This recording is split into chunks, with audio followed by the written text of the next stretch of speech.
Hello students, आज हम पढ़ेंगे सेल को हिंदी में कोशिका बोलते हैं। आज इस क्लास के अंदर इसके बारे में हम फुल डिटेल में डिस्कस करेंगे। देखेंगे कि सेल होती क्या है, इसके स्ट्रक्चर क्या होते हैं, इसके फंक्शंस क्या होते हैं और क्यों इंपॉर्टेंट है लिविंग ऑर्गेनिज्म के लिए। आज इस क्लास में हम इसके बारे में डिस्कस करेंगे। तो देखते हैं कि सेल होती क्या है। सेल एक structural and functional unit of life है, मतलब एक संरचनात्मक व क्रियात्मक रूप से हमारे शरीर की एक इकाई है। पार्ट नहीं है, ये हमारे शरीर की एक इकाई है। मतलब एक ऐसी इकाई है जो कि स्ट्रक्चरल मतलब संरचनात्मक रूप से व क्रियात्मक रूप से मतलब कार्य करने में हमारे शरीर के अंदर सक्षम है। ऐसी सबसे छोटी इकाई जो संरचनात्मक रूप से छोटी है और कार्य करने में सक्षम है, उसे हम सेल बोलते हैं, जिसे हम कोशिका या सेल बोलते हैं। तो देखते हैं कि सेल से हमारे पूरे शरीर का निर्माण हुआ। जो भी जीव हैं यहाँ पर पृथ्वी पर पाए जाते हैं, उन सारे जीवों का निर्माण सेल से मिलकर हुआ है। ये सेल एक टिश्यू का निर्माण कर रही है। टिश्यू से ऑर्गन का निर्माण होता है, ऑर्गन से ऑर्गन सिस्टम का निर्माण होता है, ऑर्गन से ऑर्गन सिस्टम का निर्माण होता है। इससे पूरा शरीर का निर्माण हो रहा है हमारे। मतलब सेल एक सबसे छोटी इकाई है जिससे इकट्ठा होकर सारी इकाइयाँ इकट्ठा होकर एक टिश्यू का निर्माण करती है, जिसे हम ऊतक बोलते हैं। और ऊतक मिलके ऑर्गन बनाते हैं, अंग, शरीर के अंग, किडनी, हार्ट, लीवर, इन सारों का निर्माण करते हैं। और ऑर्गन से ऑर्गन सिस्टम का निर्माण होता है। ऑर्गन से ये सारे सिस्टम ऑर्गन मिल जाएंगे तो हमारा पूरी बॉडी का स्ट्रक्चर का निर्माण होगा। उसे ही हम यहाँ पे लिविंग ऑर्गेनिज्म का फॉर्मेशन कह रहे हैं। ये लिविंग ऑर्गेनिज्म का फॉर्मेशन हो रहा है वो सेल से ही हो रहा है। ठीक है, अब इसके बारे में हम डिटेल व्यू में डिस्कस करते हैं। तो देखते हैं कि सेल की डिस्कवरी किसने की थी। सेल की डिस्कवरी की थी रॉबर्ट हुक ने। रॉबर्ट हुक ने की थी सेल की डिस्कवरी इन 1665 के अंदर रॉबर्ट हुक ने सेल की डिस्कवरी की थी। इन्होंने सेल की डिस्कवरी किस प्रकार की थी। इन्होंने एक कॉर्क नामक पेड़ का टुकड़ा लिया। उस कॉर्क नामक पेड़ के टुकड़े को माइक्रोस्कोप के नीचे लगा के उन्होंने देखा कि उसके अंदर विभिन्न प्रकार के मधुमक्खी के छत्ते की समान संरचनाएं दिखाई दे रही थी। उनके बाद छत्ते की संरचना दिखाई दे रही थी। उस छत्ते की संरचना को इन्होंने कोशा नाम दिया। कोशा एक लैटिन भाषा का शब्द है। ठीक है, कोशा एक लैटिन भाषा का शब्द है जिसका मतलब होता है एक छोटा कमरा, लिटिल रूम। ठीक है, उन्होंने रॉबर्ट हुक ने ये बताया। इन्होंने एक मृत कोशिका के खोज की थी। ठीक है, लिविंग सेल की खोज नहीं की थी, इन्होंने मृत कोशिका की मतलब डेड सेल की खोज की थी। उसके बाद आए लेवेनहुक आए। उन्होंने 1674 के अंदर लेवेनहुक ने 1674 के अंदर लिविंग सेल की खोज की थी। जो रॉबर्ट हुक थे उन्होंने डेड सेल की खोज की थी और लेवेनहुक ने लिविंग सेल की खोज की थी। ठीक है, उसके बाद एक यहाँ पे सेल के ऊपर एक थ्योरी दी गई जिसे हम सेल थ्योरी बोलते हैं। वो थ्योरी क्या थ्योरी दी थी? वो थ्योरी दी थी स्लाइडन व शेवान, ये एक वैज्ञानिक थे दोनों। इन्होंने सेल के ऊपर एक व्याख्या की, मतलब अपने सुझाव रखे। इन्होंने एक थ्योरी दी, उनकी थ्योरी सर्वमान्य थ्योरी मानी जाती है। उन्होंने कहा कि सेल से मिलकर हमारे पूर्ण शरीर का निर्माण हुआ है। मतलब हर एक जो ऑर्गेनिज्म है, हर एक जीव है धरती पर जो पाया जाता है, उसका निर्माण सेल से मिलकर हुआ है। सेल ही बेसिक इकाई है शरीर की, जिससे पूरे बॉडी स्ट्रक्चर का निर्माण हुआ है। और बहुत सारी सेल मिलकर एक पूर्ण बॉडी का निर्माण कर रही है यहाँ पे। और इन्होंने ये बताया कि सेल के अंदर एक ऐसा भाग पाया जाता है जिसका नाम न्यूक्लियस होता है, केंद्रक होता है, जो कि सेल के लिए बहुत अहम भूमिका निभाता है। मतलब डिवीज़न के लिए, मतलब सेल को मल्टीप्लिकेशन, मतलब एक सेल से 2 सेल, 3 सेल, 4 सेल ऐसे बनने के लिए जो महत्वपूर्ण भाग है सेल के अंदर, वो बहुत ज़्यादा महत्वपूर्ण भाग न्यूक्लियस, केंद्रक, इन्होंने ये बताया। इन्होंने अपनी थ्योरी के अंदर ये बताया था। इसके बाद हम बात करते हैं कि सेल के दुनिया में सबसे छोटी सेल कौन सी है। दुनिया के अंदर सेल्स तो बहुत है, मतलब एक ऐसे जीव की भी सेल है जो सबसे छोटी सेल है, उसे हम इलेक्ट्रॉन माइक्रोस्कोप के द्वारा देख सकते हैं। मतलब सीधा माइक्रोस्कोप के द्वारा नहीं देख सकते, उसको इलेक्ट्रॉन माइक्रोस्कोप के द्वारा देखना पड़ता है। वो सेल है माइक्रोप्लाज्मा, जिसको हम PPLO भी बोलते हैं। PPLO बोलते हैं माइक्रोप्लाज्मा। एक ऐसी सेल है जिसको इलेक्ट्रॉनस्कोप के द्वारा देखना पड़ता है, बहुत ज़्यादा छोटी सेल है। वर्ल्ड स्मॉलेस्ट सेल इसको कह सकते हैं, माइक्रोप्लाज्मा की सेल होती है PPLO। इसके बाद होती है लार्जेस्ट, सबसे बड़ी सेल किसकी सेल है। ऐसा ऑर्गेनिज्म, ऐसा जीव कौन है जिसकी सबसे बड़ी सेल है? ऑस्ट्रिच का मतलब होता है शतुरमुर्ग का अंडा है, उसकी सबसे बड़ी दुनिया के अंदर सेल है, कोशिका है। उसके बाद करें स्मॉलेस्ट सेल, हमारे जो ह्यूमंस है, जो हमारे जैसे ह्यूमंस हैं, उनकी अंदर सबसे छोटी कोशिका कौन सी है? सबसे छोटी कोशिका मतलब सबसे छोटी सेल कौन सी है? स्पर्म, जो शुक्राणु होती है, कोशिकाएं होती है, वो ह्यूमंस के अंदर, मानव के अंदर सबसे छोटी कोशिका है।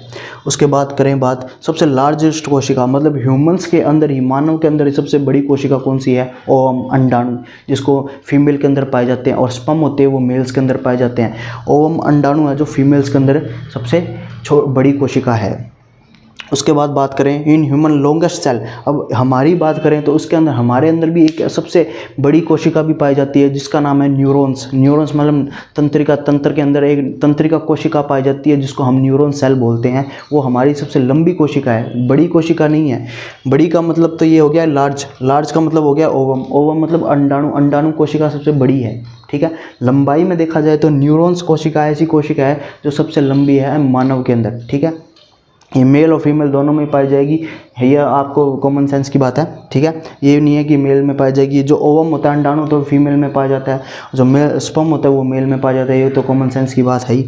उसके बाद में देखते हैं कि न्यूरॉन्स हमारे दिमाग में पाई जाती है, सबसे ज़्यादा न्यूरॉन्स है हमारे दिमाग में पाई जाती है। बात करें कैंसर की, बॉडी के अंदर कैंसर कैसे होता है, क्या प्रोसेस होती है बॉडी के अंदर कैंसर होने की, तो देखें तो बॉडी के अंदर कैंसर होता है ना, वो multiplication division of cells in the body, मतलब बहुत ज़्यादा विभाजन हो जाता है कोशिकाओं का, मतलब सेल का डिवीज़न होता है 2 से 4, 4 से 8, 8 से 12, 12 से 14, 14 से 18, 18, 20 ऐसे सेल्स का डिवीज़न हो जाता है। बहुत ज़्यादा सेल्स का डिवीज़न होने से एक ट्यूमर का निर्माण हो जाता है, मतलब एक गांठ जैसी स्ट्रक्चर का निर्माण हो जाता है जिसको हम कैंसर बोलते हैं, ठीक है। ये बॉडी के अंदर अलग अलग जगहों में होता है, जैसे हार्ट्स में हो गया, लीवर में हो गया, ब्लड में हो गया, ऐसे ही ब्रेन में भी होता है, ठीक है।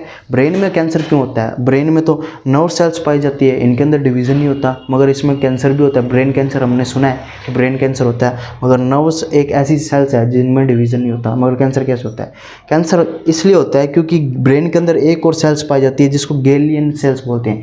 गेलियन सेल्स पाई जाती है, 10% गेलियन सेल्स हमारे ब्रेन में पाई जाती है, 90% नर्वस सेल्स पाई जाती है और 10% पाई जाती है गेनियल सेल्स। ये गेनियल सेल्स होती है ना, ये डिवीज़न कर सकती है, ये 10% गेनियल सेल्स हमारे ब्रेन के अंदर डिवीज़न कर सकती है, जिसके कारण हमारे ब्रेन के अंदर कैंसर हो जाता है, ट्यूमर हो जाती है, जिसे हम ब्रेन कैंसर बोलते हैं। उसके बाद देखते हैं कि फास्टेस्ट डिवीज़न सेल, मतलब ऐसी कौन सी सेल है हमारे शरीर के अंदर जो सबसे ज़्यादा गुणन करती है, मतलब डिवीज़न करती है। कहाँ पे पाई जाती है, वो लीवर के अंदर सबसे ज़्यादा सेल पाई जाती है। लीवर का अपने आधा भाग या थोड़ा सा भी भाग काटेंगे ना तो वो वापस रीडेवलप हो जाएगा। मतलब रीडेवलप कैसे हो जाएगा कि वापस वैसे उसकी सेल्स होगी वहाँ पर बहुत सारी जो डिवीज़न करेगी, मल्टीपल डिवीज़न करने से उसको वैसा का वैसा वापस बना देगी, मतलब रीडेवलप कर देगी, विकसित कर देगी वापस। लीवर के अंदर सबसे ज़्यादा सेल डिवीज़न करने वाली सेल पाई जाती है। अगर हम ये देखें कि सेल की स्टडी को क्या कहते हैं, सेल की स्टडी को कहते हैं साइटोलॉजी। साइटो का मतलब है सेल और लॉजी का मतलब है अध्ययन या स्टडी। सेल की स्टडी किस में की जाती है, साइटोलॉजी में की जाती है। वहीं बात करें सेल कितने प्रकार की होती है, how many types of cells, there are 2 types of cells, prokaryotic cells and eukaryotic cells, ठीक है।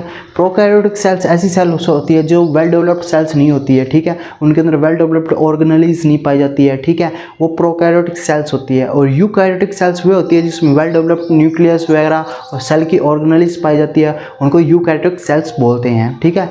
इन प्रोकार्योटिक और यूकार्योटिक सेल्स को हम अगले लेक्चर में डिटेल व्यू में पढ़ेंगे। फिलहाल के तौर पर हम सेल्स के अंदर जो ऑर्गेनेलीज पाई जाती है, जो सेल्स के पार्ट्स होते हैं, उनको थोड़ा डिटेल व्यू में देख लेते हैं। अगर हम फर्स्ट ऑर्गेनेली की बात करें तो फर्स्ट ऑर्गेनेली है हमारी सेल वॉल। सेल वॉल को हिंदी में कोशिका भित्ति बोलते हैं, ठीक है। ये प्लांट सेल के अंदर ही पाई जाती है, एनिमल सेल के अंदर सेल वॉल नहीं पाई जाती। जो आउटर मोस्ट स्ट्रक्चर होती है ना प्लांट सेल के अंदर, वो सेल वॉल है। ये जो आउटर मोस्ट स्ट्रक्चर है ना वो सेल वॉल कहलाती है, जो प्लांट सेल में ही पाई जाती है। ये सेल वॉल किस चीज़ से मिलकर बनी हुई है, तो ये सेल वॉल मिलकर बनी हुई है सेलुलोज से। सेलुलोज क्या है, कार्बोहाइड्रेट है, जो कि पॉलीसैकेराइड कार्बोहाइड्रेट है सेलुलोज।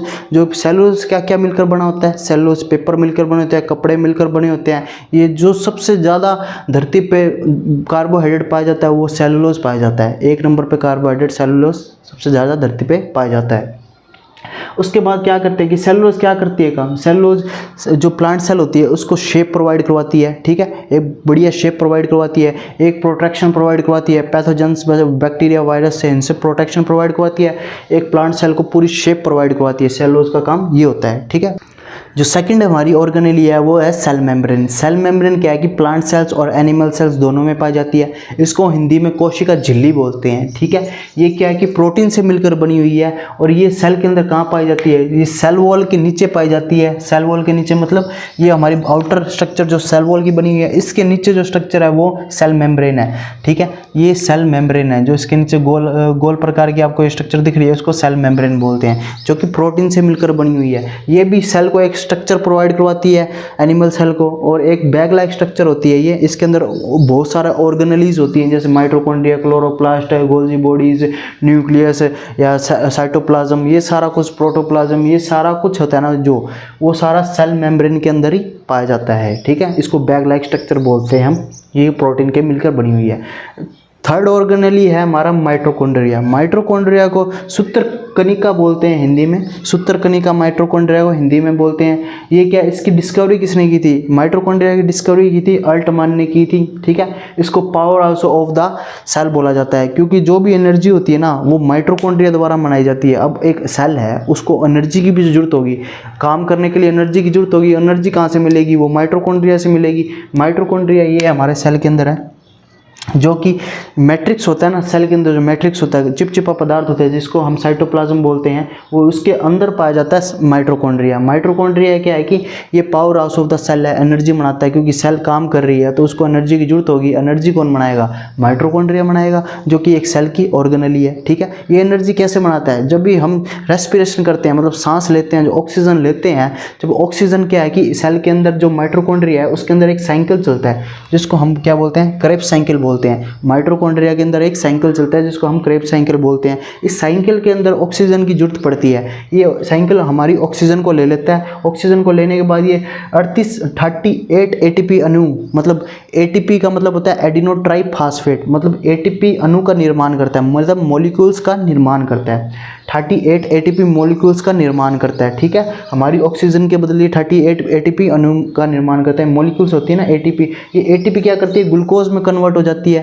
ठीक है, एटीपी क्या करती है? ग्लूकोज में कन्वर्ट होती है। ग्लूकोज क्या करता है? हमें एनर्जी देता है। ठीक है, सेल को एनर्जी क्या देता है? ग्लूकोज देता है। इसलिए जो भी एनर्जी बनाने का काम है ना वो माइटोकॉन्ड्रिया के अंदर ही होता है। इसे powerhouse of the cell बोलते हैं। फोर्थ है हमारा Golgi body. Golgi body cell के अंदर पाई जाती है, ऑर्गेनेली है ये सेल की। ठीक है, ये देखो ये स्ट्रक्चर होती है गोल्जी बॉडी की। ये गोल्जी बॉडी साइटोप्लाज्म होता है सेल का, उसके अंदर पाई जाती है।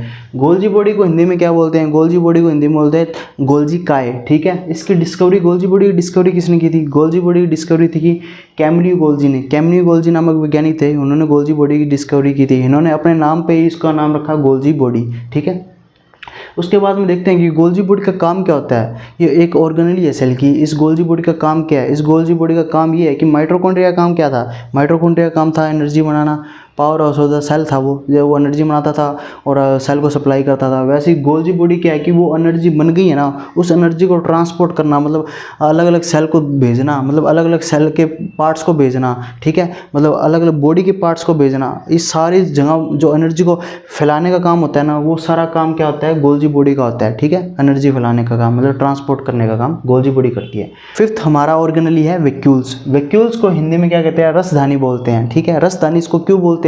क्योंकि ये स्टोरेज करता है, फूड का वाटर का स्टोरेज करके रखता है, इसलिए इसको रसधानी बोलते हैं। ये एनिमल सेल्स प्लांट सेल्स दोनों में पाया जाता है, मगर एनिमल सेल में छोटी पाई जाती है और प्लांट सेल के अंदर बड़ी पाई जाती है। ठीक है, वैक्यूल्स की हम संरचना देखें तो वैक्यूल्स की संरचना सिंपल होती है, गोल राउंड प्रकार की होती है एनिमल्स के अंदर तो, और प्लांट्स के अंदर थोड़ी सी मुड़ी हुई होती है। ऐसी संरचना इसकी होती तो गोल है, थोड़ी सी ऐसे मुड़ी हुई संरचना पाई जाती है, बड़ी पाई जाती है, ऐसी पाई जाती है प्लांट सेल के अंदर। और एनिमल सेल के अंदर ऐसी छोटी संरचना पाई जाती है वैक्यूल्स की। ठीक है, उसके बाद बात करें वैक्यूल्स क्या है कि 65% वाटर है ना वो अपने अंदर स्टोर करके रखता है। ह्यूमन बॉडी के अंदर 65% वाटर होता है। वो वाटर किसके अंदर स्टोर होता है? वो वैक्यूल्स के अंदर स्टोर होता है। सेल की वैक्यूल होती है ना, उसके अंदर 65% वाटर स्टोर होता है। ठीक है, प्लांट सेल में क्या है कि बड़ी पाई जाती है और एनिमल सेल में छोटी पाई जाती है। ठीक है, उसके बाद सिक्स्थ हमारा ऑर्गेनेली है सेंट्रोसोम। सेंट्रोसोम को हिंदी में तारकाएं बोलते हैं। ठीक है, इसकी स्ट्रक्चर ऐसी होती है, देखिए स्कैंड्रिकल लाइक स्ट्रक्चर होती है इसकी। ठीक है, ये जंतु कोशिका मतलब एनिमल सेल के अंदर ही पाई जाती है, प्लांट सेल में सेंट्रोसोम नहीं पाई जाती। अगर इसकी डिस्कवरी की बात करें तो सेंट्रोसोम की डिस्कवरी किसने की थी? सेंट्रोसोम की डिस्कवरी की थी बोरी नामक वैज्ञानिक ने। इन्होंने सेंट्रोसोम की डिस्कवरी की थी। इसका काम क्या होता है सेंट्रोसोम का? सेंट्रोसोम का काम होता है कि सेल डिवीजन का। सेल डिवीजन का काम क्या होता है? सेंट्रोसोम का होता है। ये बॉडी के अंदर सेल डिवीजन करते हैं, मतलब सेल का विभाजन करते हैं ना, वो सेंट्रोसोम द्वारा किया जाता है। सबसे ज़्यादा सेंट्रोसोम लीवर के अंदर पाई जाती है, क्योंकि लीवर का बहुत ज़्यादा डिवीज़न होता है सेल का, वो रीजनरेशन भी हो सकता है, इसलिए लीवर के अंदर सबसे ज़्यादा सेंट्रोसोम पाए जाते हैं। नर्व सेल्स के अंदर सेंट्रोसोम नहीं होते हैं, नर्व सेल्स के अंदर क्योंकि ये डिवीज़न नहीं कर पाती, इसलिए वहाँ पे नर्व सेल में सेंट्रोसोम नहीं पाए जाते। 7th ऑर्गेनेल है हमारा एंडोप्लाज्मिक रेटिकुलम। एंडोप्लाज्मिक रेटिकुलम को हिंदी में अंतःप्रदेवी जालिका बोलते हैं। ये न्यूक्लियस के पास पाई जाती है, देखो ये वाली स्ट्रक्चर है वो न्यूक्लियस के पास पाई जाती है। ये 2 प्रकार की होती है, एक रफ एंडोप्लाज्मिक रेटिकुलम, एक स्मूथ एंडोप्लाज्मिक रेटिकुलम, ठीक है।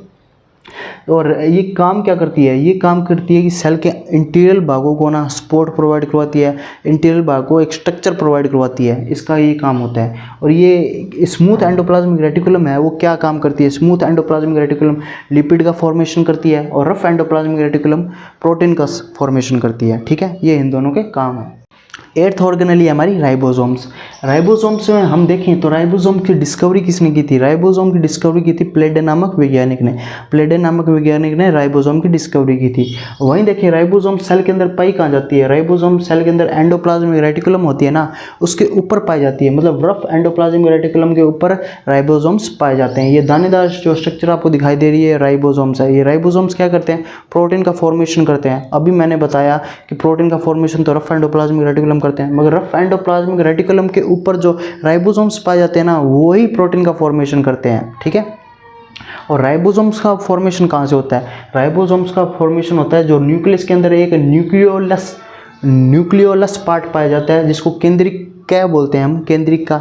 इसको केंद्रिका, ये तो केंद्रक हो गया, इसको केंद्रिका बोलते हैं हिंदी में। जो न्यूक्लियोलस होती है इसके बिहाफ में राइबोसोम्स का फॉर्मेशन होता है। जो न्यूक्लियोलस होता है ना वो राइबोसोम का फॉर्मेशन करता है, ठीक है। राइबोसोम्स क्या है कि डिस्कवरी प्लेडे नामक वैज्ञानिक ने की थी, और प्रोटीन फैक्ट्री बोलते हैं क्योंकि ये प्रोटीन का फॉर्मेशन करते हैं, ठीक है। राइबोसोम्स 2 प्रकार के होते हैं, एक 70S राइबोसोम्स और एक होते हैं 80S राइबोसोम्स। 70S राइबोसोम्स जो प्रोकैरियोटिक सेल्स होती है हमारी उसमें होते हैं, और 80S राइबोसोम यूकैरियोटिक सेल्स होती है उसमें होते हैं, ठीक है। यूकैरियोटिक और प्रोकैरियोटिक सेल्स को हम डिटेल में अगले लेक्चर में डिस्कस करेंगे, ठीक है। अभी के लिए आप इतना जान लीजिए, ये 70S राइबोसोम्स प्रोकैरियोट्स में पाए जाते हैं और 80S राइबोसोम्स यूकैरियोटिक सेल्स में पाए जाते हैं। यहाँ पे एक S है, S का मतलब क्या है, S का मतलब होता है सेडिमेंटेशन कोफिशिएंट। सेडिमेंटेशन कोफिशिएंट मतलब होता है S का मतलब ये होता है सेडिमेंटेशन कोफिशिएंट, मतलब ये है कि अब कोई एक तरल पदार्थ है, उस तरल पदार्थ के अंदर अपने 70S राइबोसोम को डालेंगे और 80S राइबोसोम को डालेंगे, उसमें देखेंगे कि सबसे पहले जो नीचे कौन जाएगा, 70S जाएगा 80S जाएगा, उसके जो नीचे जाने की स्पीड है, ग्रेविटेशनल फोर्स है ना, उसको हम सेडिमेंटेशन कोफिशिएंट बोलते हैं, ठीक है। तो ये तरल पदार्थ होते हैं, जो पानी होता है उसके अंदर ही हम ये कोफिशिएंट को माप सकते हैं, ठीक है। उसके बाद हमारा 9th ऑर्गेनेल है न्यूक्लियस। न्यूक्लियस हमारा जो सेल के मिडल में पाया जाता है, जो कि मोस्ट इंपॉर्टेंट पार्ट है सेल का, न्यूक्लियस, वो हमारा 9th ऑर्गेनेल है। इसकी डिस्कवरी किसने की थी, न्यूक्लियस की डिस्कवरी किसने की थी, न्यूक्लियस की डिस्कवरी की थी रॉबर्ट ब्राउन ने। रॉबर्ट ब्राउन नामक वैज्ञानिक थे, उन्होंने क्या की थी, न्यूक्लियस की डिस्कवरी की थी, ठीक है। न्यूक्लियस स्ट्रक्चर होती है वो सेल के मिडल में पाई जाती है, ठीक है। जो एनिमल सेल है उसके मिडल में पाई जाती है, प्लांट सेल में मिडल में ना होकर थोड़ी साइड में पाई जाती है, ठीक है। इसके बाद में देखते हैं न्यूक्लियस के अंदर होता है क्या, न्यूक्लियोलस होता है। जब भी अभी मैंने बताया केंद्र के अंदर क्या होता है, केंद्रिका होती है, इसको हम न्यूक्लियोलस बोलते हैं, ठीक है। इसके साथ एंडोप्लाज्मिक रेटिकुलम जुड़ी हुई है, रफ एंडोप्लाज्मिक, स्मूथ एंडोप्लाज्मिक, वो मैंने आपको बता ही दिया, ठीक है। न्यूक्लियस का काम क्या है, न्यूक्लियस का काम है कि पूरी सेल को कंट्रोल करना, मतलब इस सेल का ब्रेन है, ये पूरी सेल को कंट्रोल करता है, ठीक है। न्यूक्लियस का काम ये है, ठीक है। और भी सारी मेटाबॉलिक रिएक्शंस होती है ना, वो न्यूक्लियस से ही कंट्रोल की जाती है, क्योंकि ये ब्रेन कहा जाता है सेल का, most important part of the cell is called nucleus. उसके बाद हम बात करें न्यूक्लियस बना किससे है, न्यूक्लियस बना है डीएनए और प्रोटीन से और अदर सब्सटेंस से मिलकर बना हुआ है। डीएनए इसके अंदर 10% होता है, जो प्रोटीन होती है वो 80% होती है और 10% अदर सब्सटेंस होते हैं, ये 100% हो गया टोटल। ये पूरा प्रोटीन सबसे ज़्यादा मात्रा में पाई जाती है न्यूक्लियस के अंदर, ठीक है। उसके बाद डीएनए, फिर अदर सब्सटेंस, ठीक है।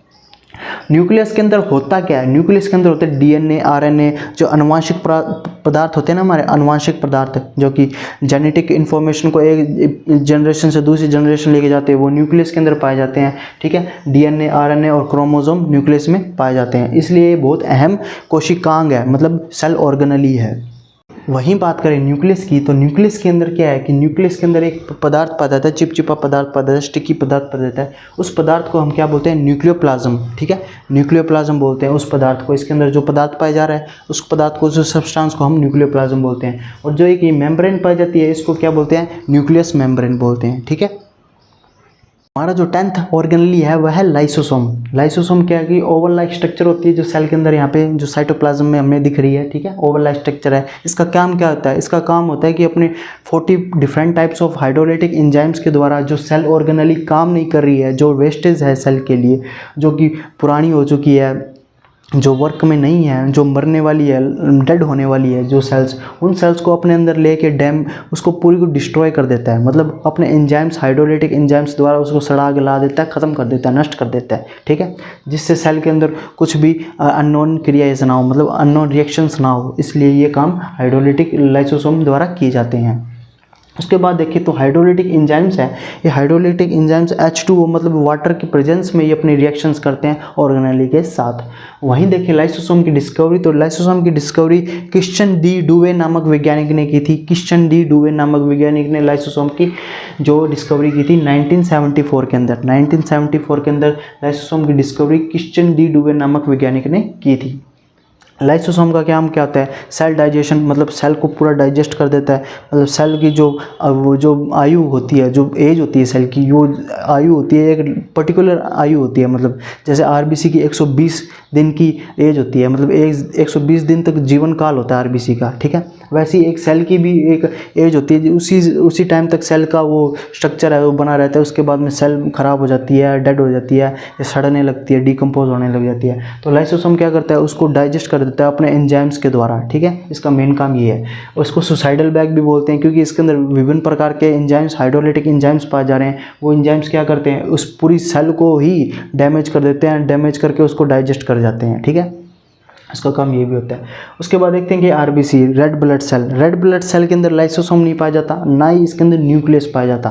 हाँ, आरबीसी के अंदर न्यूक्लियस भी नहीं पाया जाता और लाइसोसोम भी नहीं पाया जाता। तो ये इसका जो जीवन काल होता है 120 दिन का जीवन काल होता है। ये अपने जीवन काल को पूरा करने के बाद अपने जो इसको डिकम्पोज होने लगती है, तो ये कहाँ पे जाती है? ये स्प्लिन जो प्लीहा होती है ना, उसके अंदर जाती है, वहाँ पर डिस्ट्रॉय हो जाती है, ख़त्म हो जाती है। ठीक है, उसके बाद 11th ऑर्गेनेल ये सीलिया एंड फ्लैजिला। सीलिया और फ्लैजिला प्लांट सेल में नहीं पाए जाते हैं, एनिमल सेल में ही पाए जाते हैं। इनकी स्ट्रक्चर देखें तो सीलिया आकार में छोटे होते हैं और फ्लैजिला आकार में बड़े होते हैं। ये दोनों थ्रेड लाइक स्ट्रक्चर होती है जो कि एनिमल सेल में पाई जाती है, प्लांट सेल में नहीं पाई जाती।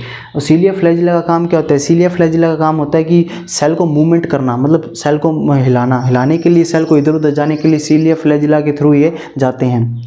जैसे मछली होती है, मछली के पास एक पूंछ होती है अपनी, जिसको हिला हिला के वैसे जाती है, वैसे ही ये सीलिया फ्लैजिला होते हैं जिससे एनिमल सेल इनको हिलाने के बाद आगे मूवमेंट कर पाते हैं। ठीक है, इनका एक और काम होता है फीडिंग का, मतलब ये अपने भोजन को ग्रहण करने के लिए भी सीलिया फ्लैजिला के द्वारा अपने भोजन को ग्रहण करते हैं, मतलब इनटेक करते हैं भोजन का सीलिया फ्लैजिला द्वारा। ठीक है, सीलिया मैंने बताया कि साइज़ में छोटे होते हैं, फ्लैजिला साइज़ में बड़े होते हैं। जो बड़े तागेनुमा संरचना है वो फ्लैजिला है और जो छोटे तागेनुमा संरचना है वो सीलिया है। 12th ऑर्गेनेली है वो हमारी प्लास्टिड है। प्लास्टिड को हिंदी में लवक बोलते हैं, जो कि प्लांट सेल में ही पाई जाती है, एनिमल सेल में नहीं पाई जाती। ठीक है, प्लांट सेल में ये इसका साइज बहुत बड़ा होता है। ठीक है, और हम वही बात करें प्लास्टिड के अंदर हम 3 इंपॉर्टेंट पार्ट पढ़ेंगे। इसके पहला है हमारा क्लोरोप्लास्ट। क्लोरोप्लास्ट को हम क्या बोलते हैं हिंदी में? हरित लवक बोलते हैं, जिसको हम हरित लवक बोलते हैं क्लोरोप्लास्ट को। इसका काम क्या होता है? इसका काम होता है प्लांट के लिए खाना बनाना, मतलब खाना बनाने का काम क्लोरोप्लास्ट का होता है। इसके अंदर एक प्रक्रिया चलती है, एक प्रोसेस चलती है जिसका नाम है फोटोसिंथेसिस। फोटोसिंथेसिस जो प्रक्रिया चलती है वो चलती है H2O मतलब वाटर, CO2 मतलब कार्बन डाइऑक्साइड और प्रेजेंस ऑफ सनलाइट मतलब धूप। इन तीनों की मदद से इसके अंदर खाना बनता है, मतलब खाना बनाया जाता है। और ये क्लोरोप्लास्ट है, इसके अंदर क्या पाया जाता है? क्लोरोफिल पाया जाता है। और क्लोरोफिल के अंदर मैग्नीशियम आयन पाए जाते हैं जो कि फोटोसिंथेसिस के लिए हेल्प करते हैं। ठीक है, सेकंड है हमारा लुकोप्लास्ट। लुकोप्लास्ट को अवर्णित लवक बोलते हैं हिंदी में। ठीक है, इसका काम क्या होता है? इसका काम होता है स्टोरेज ऑफ फूड। ये जो भी प्लांट में स्टोर करना होता है ना फूड का, वो ये करता है। जो खाना तो बन गया है क्लोरोप्लास्ट द्वारा, और फूड का स्टोर भी तो करना है, वो लुकोप्लास्ट द्वारा किया जाता है। थर्ड हमारा क्रोमोप्लास्ट। क्रोमोप्लास्ट क्या है? क्रोमोप्लास्ट को वर्णित लवक बोलते हैं। ये क्या करता है? प्लांट को रंग प्रोवाइड करवाता है, मतलब कलर प्रोवाइड करवाता है प्लांट को, ठीक है। जैसे कैरोटीन, गाजर का रंग है वो कैरोटीन के कारण है, ठीक है। उसके बाद टमाटर का रंग कैसा? लाल है लाइकोपेन पाया जाता है टमाटर के अंदर, उसके कारण इसका लाल है, ठीक है। चुकंदर के अंदर जो रंग है चुकंदर का बिटानोन नामक एक जो क्रोमोप्लास्ट पाया जाता है, जिसके कारण इसका रंग 13 ऑर्गेनली है हमारा क्रोमोसोम। क्रोमोसोम क्या है? क्रोमोसोम न्यूक्लियस है ना हमारा, न्यूक्लियस के अंदर पाया जाता है क्रोमोसोम है, ये हमारी स्ट्रक्चर है क्रोमोसोम की। एक क्रोमोसोम की स्ट्रक्चर एक्स आकार की स्ट्रक्चर होती है इसके ऊपर क्या है कि डीएनए पाए जाते हैं, आरएनए पाए जाते हैं। डीएनए मतलब डीऑक्सीराइबोन्यूक्लिक एसिड, मतलब आरएनए राइबोन्यूक्लिक एसिड। इसको डिटेल व्यू में हम अगले लेक्चर में पढ़ेंगे, ठीक है। अभी के फिलहाल के तौर पर हम इसके नाम याद रखिए, डीएनए और आरएनए। ये क्या काम करते हैं कि ये जो अनुवांशिक सूचनाएं होती है ना, जेनेटिक इन्फॉर्मेशन होती है, वो एक पीढ़ी से दूसरी पीढ़ी लेके जाने का काम करते हैं, ठीक है। इनका काम ये होता है। ह्यूमंस के अंदर, जो मानव के अंदर देखें तो क्रोमोसोम की संख्या होती है वो 46 होती है, 46 होती है, मतलब 23 का पेयर होता है, 23 का पेयर होता है, 46 गुणसूत्र पाए जाते हैं। क्रोमोसोम्स को हम गुणसूत्र कहते हैं हिंदी में, ठीक है। इसकी संख्या होती है ह्यूमंस के अंदर 46 और पेयर कितने होते हैं? 26 का एक पेयर होता है, 26 का एक पेयर होता है, 2 पेयर पाए जाते हैं। जिसमें मेल होता है ना, जो मेल के अंदर XY गुणसूत्र पाया जाता है और प्लस में 22 गुणसूत्र पाए जाते हैं। मतलब एक ऐसे ये जो क्रोमोसोम है यही एक अलग पाया जाता है, बाकी के 22 सेम पाए जाते हैं। इन दोनों को मिला के 23 क्रोमोसोम्स होते हैं, ठीक है। और फीमेल में XX पाया जाता है, प्लस 22 क्रोमोसोम्स पाए जाते हैं, ठीक है। ये भी 23 हो गए टोटल। इसमें ये डिफरेंस है कि फीमेल में XX पाया जा रहा है और मेल में XY पाया जा रहा है, ये डिफरेंस होता है इन दोनों के अंदर। और वहीं बात करें कि हम एक जो हमारे जो न्यूबॉर्न बेबी होता है वो लड़का होगा लड़की होगा, इसका डिफाइन मतलब इसकी परिभाषित कैसे कर पाएंगे कि वो लड़का ही होगा या लड़की होगी? इसको परिभाषित करने के लिए हम इसकी क्रॉसिंग करवाते हैं, एक्स की XY के साथ क्रॉसिंग करवाते हैं। एक्स की मतलब ये फीमेल है और ये है मेल, ठीक है। मेल और फीमेल का जो फ्यूज़न होता है, फ्यूज़न के बाद जो प्रोडक्ट बनता है, जो बेबी का होता है, जो बर्थ होता है, उसको हम with the help of in chromosomes की हेल्प की मदद से देख पाते हैं कि वो बेबी लड़का होगा या लड़की होगा। हमारा 14 जो ऑर्गेनली है वो है protoplasm, cytoplasm, nucleoplasm, protoplast, cytosol, ठीक है। ये हमारा 14 ऑर्गेनली है। ये सारे एक लिक्विड पदार्थ पाए जाते हैं जो कि सेल के अंदर पाए जाते हैं, और बच्चे इसके अंदर बहुत ज़्यादा कंफ्यूज रहते हैं कि ये साइटोप्लाज्म क्या होता है, प्रोटोप्लाज्म क्या होता है, न्यूक्लियोप्लाज्म क्या होता है, इनमें डिफरेंस नहीं कर पाते हैं। तो हम इसको डिटेल व्यू में आज डिफरेंस करके देखते हैं। तो सबसे पहले देखते हैं हम प्रोटोप्लास्ट की बात करते हैं। प्रोटोप्लास्ट क्या होता है? सेल के अंदर, ये हमारी एक कोशिका है, सेल है, इसके अंदर प्रोटोप्लास्ट कहाँ पाया जाएगा? प्रोटोप्लास्ट एक सेल वॉल है, जो आउटर मेम्ब्रेन है, नहीं हमारी जो सबसे आउटर मेम्ब्रेन है सेल की, जो सबसे बाहर मेम्ब्रेन होती है सेल की, उसके अंदर जो भी पाया जा रहा है, मतलब ये जो भी सेल ऑर्गेनलीज पाई जा रही है, जो सेल मेम्ब्रेन पाई जा रही है, जो भी मटेरियल है ना, आउटर मेम्ब्रेन को छोड़ के जो भी अंदर मटेरियल इसके पाया जा रहा है वो सारा है प्रोटोप्लास्ट। वो क्या है? सारा प्रोटोप्लास्ट, ठीक है। उसके बाद हम बात करते हैं प्रोटोप्लाज्म की, ठीक है। प्रोटोप्लाज्म क्या होता है? प्रोटोप्लाज्म क्या होता है कि सेल वॉल को तो हमने छोड़ दिया, ठीक है, सेल मेम्ब्रेन को भी छोड़ दी, ये दोनों मेम्ब्रेन है, इन दोनों मेम्ब्रेन को छोड़ने के बाद जो भी सेल के अंदर मटेरियल पाया जा रहा है, जो भी ऑर्गेनलीज पाई जा रही है, सारी जो लिक्विड पाया जा रहा है, उन सारों को हम क्या बोलते हैं? प्रोटोप्लाज्म। क्या बोलते हैं? प्रोटोप्लाज्म। सेल वॉल और सेल मेम्ब्रेन को छोड़ के जो भी सेल के अंदर पाया जा रहा है उसको क्या बोलते हैं? प्रोटोप्लाज्म। और प्रोटोप्लास्ट क्या बोलते हैं कि सेल वॉल को छोड़कर जो भी सेल के अंदर पाया जा रहा है उसको क्या बोलते हैं? प्रोटोप्लास्ट बोलते हैं, ठीक है। हो गया यहाँ तक। उसके बाद में हम देखते हैं कि साइटोप्लाज्म किसको बोलते हैं? साइटोप्लाज्म।